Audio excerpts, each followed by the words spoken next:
I booked a weekend trip to save my marriage. My husband smiled and said, maybe this is what we need. Then his tablet lit up beside me. A woman from work had sent one message. I still can't believe your wife paid for a room. My first thought was stupid. Maybe I read it wrong. Maybe our room meant something else. Maybe it was a joke. Maybe there was some explanation that would not make my chest feel like it was folding in on itself. But deep down, I already knew. Because that message did not appear out of nowhere. It came after months of Daniel acting like a guest in our marriage. He came home later. He showered right away. He kept his phone angled away from me. He smiled at messages in a way he had not smiled at me in months. When I asked, "Who are you talking to?" he would say, "Nobody. Just work." Then he would lock the screen. I wanted to believe him. I wanted to be the calm wife, the trusting wife, the wife who did not start watching every tiny movement like a detective in her own home. But it is hard to feel secure when the person beside you keeps disappearing behind a phone. One night, while I was washing dishes, Daniel said, "Do you ever feel like we're just roommates now?" I froze with a plate in my hand. The water was too hot, but I did not turn it down. I said, "Sometimes." He leaned against the counter and sighed like he had been carrying that thought alone. "I don't want to live like this forever," he said. I should have been angry. I should have said, "Then stop making me beg for attention. Stop acting like I am needy for wanting basic honesty. Stop standing in the same room while making me feel alone." Instead, I panicked. I said, "Maybe we need time away." He looked at me. "A weekend," I said. "Just us. No family, no work, no laptops. Somewhere near the water. Somewhere quiet." At first, he looked unsure. Then I mentioned Savannah, a place we had talked about visiting years ago. A pretty hotel, good food, old streets, a river view. A place nice enough to trick us into remembering we used to like each other. Daniel's face changed. Not dramatically. Just enough. He said, "Savannah could be nice." I grabbed onto that sentence like it was hope. That night, I searched hotels while he sat beside me on the couch. For the first time in weeks, his shoulder touched mine. "What about that one?" he asked, pointing at a waterfront hotel. "It's expensive," I said. "But look at the balcony." The balcony. I looked at the photos. 2 chairs, a little table, soft lights, water in the distance. I imagined us sitting there at night, talking like adults, maybe admitting we were both scared, maybe finding our way back to each other. I said, "It's a lot for a weekend." He shrugged. "We need something nice, don't we?" I ignored the small twist in my stomach. After months of him barely caring about dinner, he suddenly cared about the balcony. I told myself I was being paranoid. I booked the hotel. I booked the flights. I booked the rental car. I added a spa appointment for Saturday afternoon because Daniel said, "You deserve to relax." I thought it was sweet. Now I know he was looking for a window. The week before the trip, Daniel became easier to live with. Not loving exactly. Not warm. Just easier. He answered texts. He asked what time the flight was. He mentioned restaurants. He even joked that he might pack early for once. I wanted to enjoy it, but something still felt wrong. One evening I asked, "Are you actually excited?" He looked up from his phone. "Yeah, why wouldn't I be?" "I don't know," I said. "You seemed unsure when I first brought it up." He gave me a small smile. "I'm trying, aren't I?" That shut me up. Because when someone says that, what can you say without sounding ungrateful? So I kept planning. I made a dinner reservation for Friday night. I saved brunch spots. I found a walking route near the river. I sent him links and asked what he liked. Most of the time he said, "Whatever you want." But sometimes he asked very specific questions. "What time is your spa thing? Is it in the hotel? How long does it take? What if you wanted to shop or do something alone Saturday afternoon?" I thought he was being considerate. That is the humiliating part. I kept translating his selfishness into effort because I wanted my marriage to survive. 2 nights before the trip, Daniel asked me what time our flight left. My phone was upstairs charging, and his tablet was on the kitchen counter because he had been using it earlier. I said, "I think mid-morning." "I'll check." He went upstairs to shower.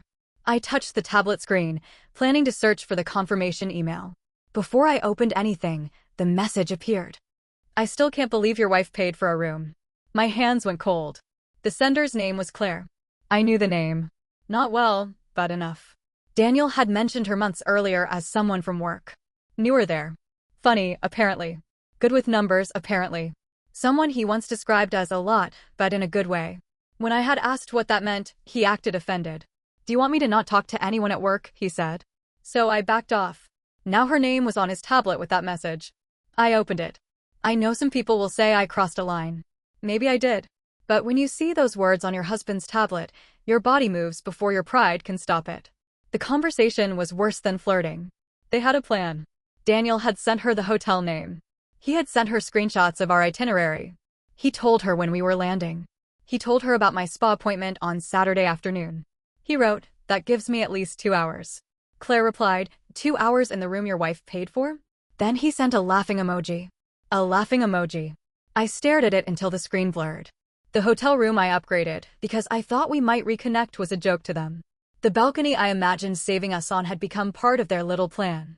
I kept scrolling even though I knew it would hurt. Claire asked, "Is she suspicious?" Daniel wrote, "No.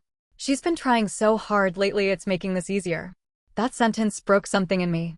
Not loudly. Not dramatically. Just a clean snap. Because he knew. He knew I was scared. He knew I was trying. He knew I was reading hotel reviews and checking flight times because I still believed there was something left to save. And he used it. I took pictures of everything with my phone. My hands were shaking, so some came out blurry and I had to take them again. The hotel name. The itinerary. The message about my spa appointment. The joke about me paying. The part where he said my effort made it easier. Then I locked the tablet and put it back exactly where it had been.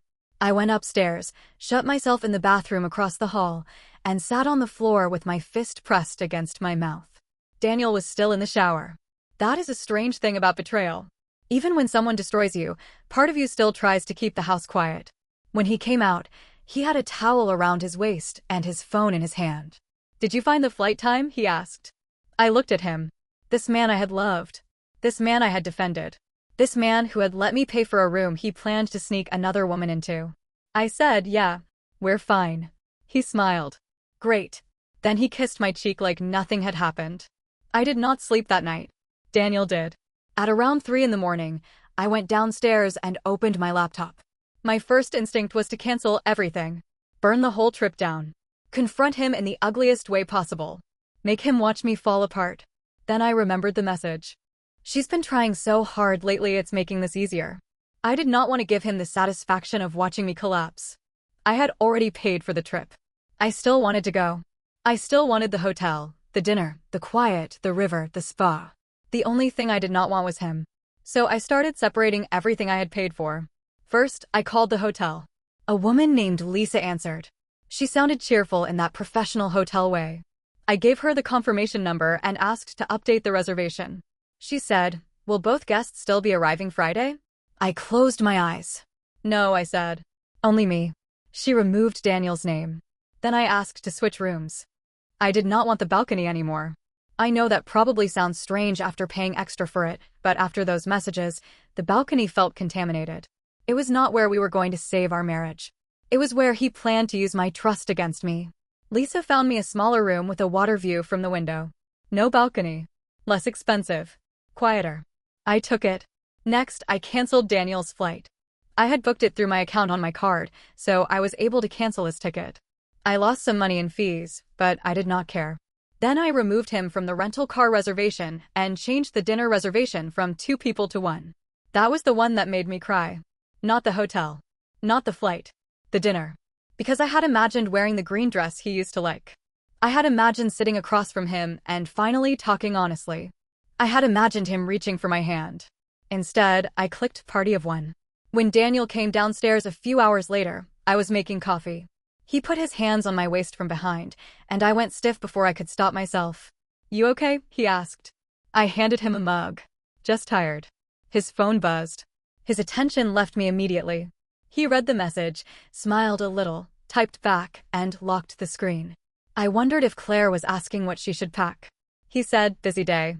Don't forget we need to pack tonight." "I won't," I said. He leaned against the counter. "I'm actually looking forward to this." The calm that came over me almost scared me. He thought he had arranged the perfect weekend. A wife desperate enough to pay. Another woman excited enough to sneak around. A hotel nice enough to make him feel wanted in both directions. He had no idea I had already removed him from the trip. I messaged my friend Holly that day. I wrote, "Can I send you something awful?" She called immediately. I ignored it because if I heard her voice, I knew I would break. She texted, "Are you safe?" That question made me cry. Not because I was in physical danger, but because someone had asked about me. I sent her the screenshots. She replied, "Do not confront him alone if you think he'll explode." I wrote, "He won't hurt me. He'll just lie." She answered, "That still counts as harm." I stared at that sentence for a long time. I had spent months telling myself things were not that bad because Daniel was not screaming, because he was not throwing things, because he was not openly cruel. But there are quieter ways to hurt someone. Letting them feel crazy is one. Letting them pay for the stage where you plan to betray them is another. Holly told me to put my important documents somewhere safe before I confronted him. I thought it sounded dramatic, but I did it anyway. Passport, birth certificate, bank papers, a few pieces of jewelry from my grandmother. Things I had not thought about in years. I put everything in a tote bag and left it in my car. Then I packed for the trip. Just for me. I packed the green dress anyway. The morning of the flight, Daniel came downstairs wearing the blue shirt he always wore when he wanted to look like he had made an effort. He had his suitcase in one hand and his phone in the other. "Ready?" he asked. I was sitting at the kitchen table with a cup of coffee I had barely touched. My suitcase was already by the door. I said no. He frowned. "No, you're not coming." For a second, he smiled like I had made a strange joke. "What?" "You're not coming with me." His smile disappeared. "Jenna, what are you talking about?" I looked at his bag. "Claire can drive herself if she still wants to go. But she can't stay in my room." The color drained from his face. Not guilt first. Calculation. His eyes moved to the counter, then to my phone, then back to me. He was trying to figure out how much I knew before choosing which lie to use. He said, "I don't know what you mean." I saw the messages. "What messages?" "The hotel. The itinerary. My spa appointment. The room your wife paid for." His jaw tightened. "You went through my tablet?" I laughed once, not because it was funny, but because the nerve of that question hit me wrong. He said, "That's not okay." "No," I said. "It's not. Neither is using my money to plan time with another woman during a trip I booked to save our marriage. It wasn't like that." "Then explain it." He opened his mouth, closed it, then said, "We were just talking. You sent her the hotel. She asked where we were staying. You sent her the itinerary. That doesn't mean anything. You told her I'd be at the spa for 2 hours. That landed." His face shifted. I said, "You told her I was trying so hard it was making this easier." He looked away. For the first time, he looked embarrassed. Not sorry. Embarrassed. There is a difference. Sorry looks at the person who got hurt. Embarrassed looks for somewhere to hide. He ran a hand through his hair. I was venting. About me. About us. I stood up. My legs were shaky, but my voice stayed steady. "You do not get to turn this into a marriage problem. You said we felt like roommates, let me panic, watched me book the trip, watched me pay for it, watched me upgrade the room, and then planned to sneak around while I was at the spa." He said, "Nothing happened." I hated that sentence. People say it like planning does not count. Like lying does not count. Like laughing at your spouse behind their back does not count unless some final line is crossed. I said, "Something happened the moment you made me the joke." His face hardened. "You're being dramatic." There it was. The word people use when they want your pain to sound like bad behavior. I picked up my purse. He looked toward the door. "We need to leave if we're making the flight." "You don't have a flight." He blinked. "Excuse me. I canceled your ticket. I removed your name from the hotel reservation. I changed the rental car. I changed the dinner reservation. You are not part of this trip anymore." He stared at me. Then he laughed once, sharp and ugly. "You can't just do that." I already did. That is controlling. No, Daniel. Controlling is pretending to fix a marriage so your wife pays for the trip you plan to use with someone else. He grabbed his phone. Claire already made arrangements. That was the first honest thing he said all morning. Not, "I hurt you." Not, "I'm sorry." Not, "Are you okay?" Claire already made arrangements. I said, "Then you should call her." He looked at me like I had slapped him. "What am I supposed to tell her?" I picked up my suitcase. "Tell her the truth for once." He followed me to the door. "Jenna, wait." I kept walking. "Can we talk about this?" I opened the front door. "You're seriously going alone?" For half a second, I almost turned around. Because love does not vanish the second the truth arrives. Some broken part of me still wanted him to say the right thing. To admit it. To stop defending himself. To sound like the man I thought I married. But he said, "You're making me look like a bad husband." I turned back. "You did that without me." Then I left. I made it to the airport before I cried. I thought I would feel powerful. I did not. I felt hollow. In the bathroom near my gate, I locked myself in a stall and cried so hard I had to cover my mouth with tissue. My phone kept buzzing.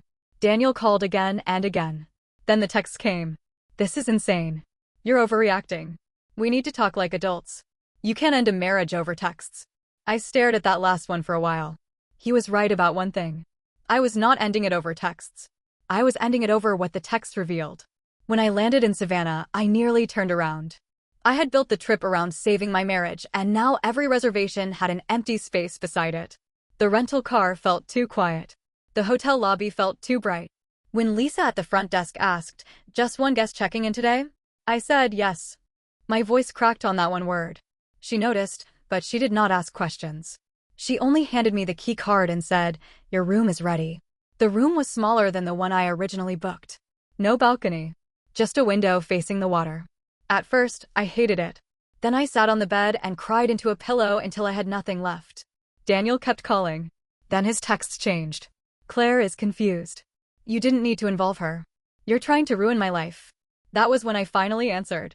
Not with words. With screenshots.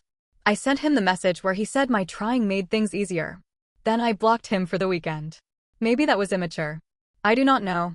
But I had spent months being available to someone who used my availability against me. For 2 days, I wanted peace more than I wanted to look reasonable. That first night, I almost skipped dinner. The reservation for one felt humiliating. I stood in front of the mirror wearing the green dress, looking at myself like I was someone I barely recognized. My eyes were puffy. My face looked tired. But the dress still fit. So I went. The host asked, "Just you tonight?" I said, "Just me." The second time hurt less. I ordered what I wanted. Not what Daniel liked. Not something to split. Not the appetizer he always picked and never finished. I ordered crab cakes, fries, and a glass of white wine. No one looked at me as much as I thought they would. No one cared that I was alone. That was strangely freeing. The next morning, I walked near the river with coffee and no plan. I watched tourists take photos, couples argue over directions, and a little girl drop part of her pastry while birds rushed in like a tiny disaster team. Life kept moving. At first, that felt cruel. Then it felt comforting. In the afternoon, I went to the spa appointment Daniel had tried to use as cover. I almost canceled it out of spite, then realized I would only be punishing myself. While I was sitting in the quiet room in a robe, my phone buzzed with a message request. "Claire." My stomach tightened. She wrote, "I know you probably hate me, but he told me you two were basically separated. He said the trip was already awkward and you were going mostly for appearances. I didn't know you paid for it like that." I read it twice. I wanted to hate her. Part of me did. She was not innocent. Even if she believed we were basically separated, she still joked about me paying for the room. She still planned to meet him at my hotel. But Daniel had lied to her too. That did not make her my friend. It just made him worse. I sent her 3 things. A screenshot of Daniel telling me the trip might help us reconnect. A screenshot of him joking with her about the room I paid for. And the hotel receipt with my name on it. I did not insult her. I did not write a speech. A few minutes later, she replied, "I'm sorry. I didn't know he was saying that to you." Then she blocked me or deleted the chat. I am not sure. But later that night, Daniel messaged me from a new number. "Thanks. She won't talk to me now." I stared at that message and laughed for the first time all weekend. Not because it was funny. Because it was so perfectly him. He had not lost his wife and panicked. He had lost access to another woman and blamed me. I did not answer. When I came home 2 days later, Daniel was gone. Most of his clothes were missing. His laptop was gone. His side of the bathroom counter was empty except for a razor he always forgot to replace. There was a note on the kitchen table. "Staying with my brother until you calm down." I held the paper and felt nothing. Not relief. Not sadness. Just nothing. Maybe my body was giving me a break. Later that evening, his brother Kevin called. He said, "I'm not defending what he did, but you went nuclear." I looked around the kitchen where I had found the message. "Nuclear?" I said. "You canceled his flight. You embarrassed him. You sent screenshots." "He embarrassed himself." Kevin sighed. "You could have handled it privately." "He planned it privately," I said. "I found out privately. I left privately. The only reason anyone knows is because he had to explain why his plan fell apart." Kevin went quiet. Then he said, "Mom is upset." Of course she was. Daniel's mother, Patricia, left a long voicemail the next morning about marriage being hard, people making mistakes, and public humiliation damaging a man's spirit. I listened once. Then I deleted it. Not because I did not care, but because I knew if I listened again, I might start defending myself to someone who had already chosen her son's comfort over my reality. A week later, I met with a lawyer named Amanda. I sat in her office with printed screenshots, receipts, bank statements, and the hotel changes. She did not gasp.